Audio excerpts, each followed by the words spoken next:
So we talk a lot about self-care on the Unlocking the Club podcast, and that comes up a lot. I think it's a word that we throw around quite often, but what does it really mean? In order to figure out what self-care means to you, here's some things that you can consider doing: starting, stopping, and continuing.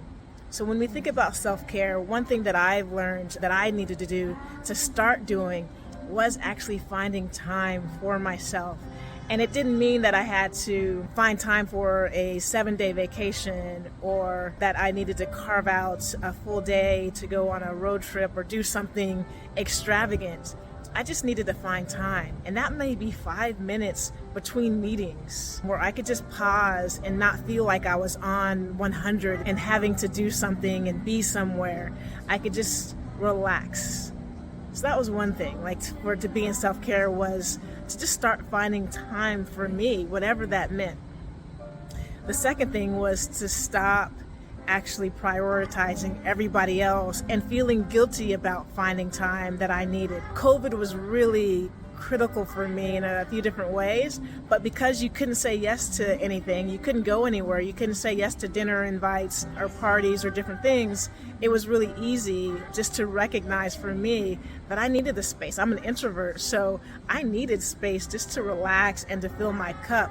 And so I need to continue that now that all of these opportunities are opening back up.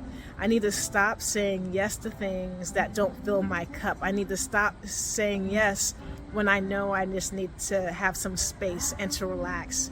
I need to stop thinking that just wanting to rest and relax on a weekend and sit on my patio is a bad thing and that I should be in motion. If I really want to build my business, I should be working all the time. I need to stop doing that in order for me to prioritize self-care.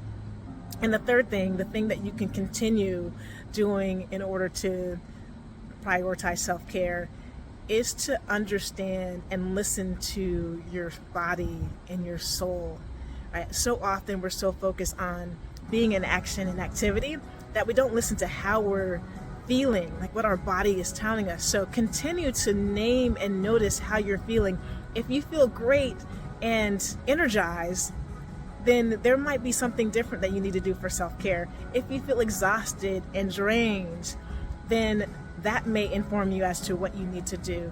Continue actually naming and noticing how you're feeling, what's going on with you. Don't be afraid of your true feelings or how you're being in that particular moment.